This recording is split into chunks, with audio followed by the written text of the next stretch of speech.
Hey there, what's your name? Hi, my name is Miguel, and I am transgender. I'm a female to male trans person. I also identify as genderqueer, which means that maybe I'm someone who's not necessarily male or female. And I have had the same job for 3.5 years.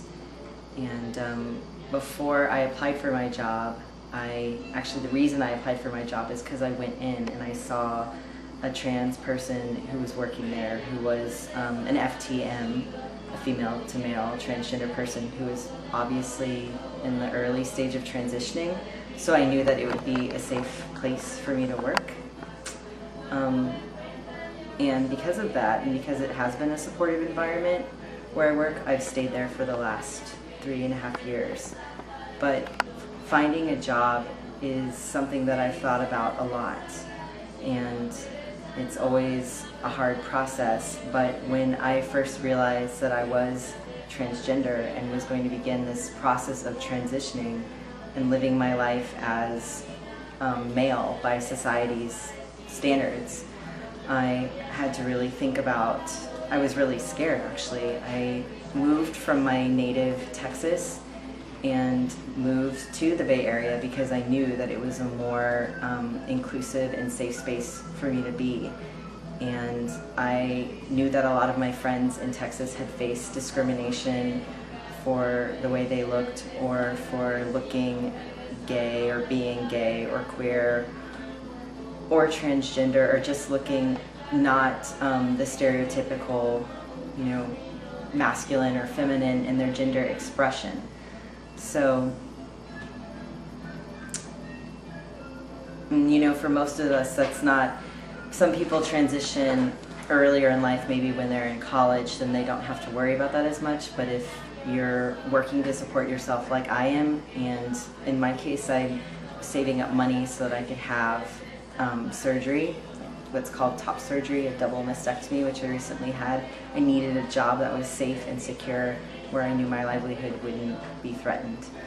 So that's why I'm here. I am an activist completely out of necessity. My life and my life circumstances have forced me to be an activist. If I didn't stand up and speak for myself, I'm not sure who would, especially in the background that I'm coming from. Or if you live in a conservative place, which I do. I'm from rural Texas, so I had to learn to speak up for myself.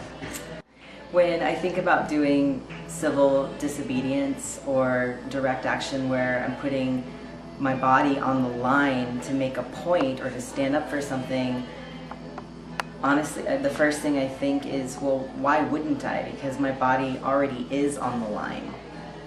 I feel like I don't have a choice in that.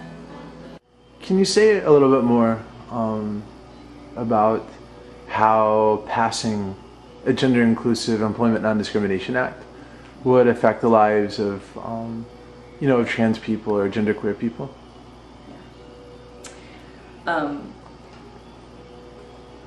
It's really simple. Transgender people, there's no reason on earth why they should have a second-class status, why trans people should be afraid to apply for jobs or transition through jobs or be out at jobs. There's just no reason. But the fear of not just discrimination, but retaliation, violence, slander is so deep and so realistic that it forces a lot of people to make really hard decisions about their lives, and that shouldn't be happening in this day and age. INDA is a vital step in establishing safety and equality and respect for transgender and gay people in this country, and it needs to pass.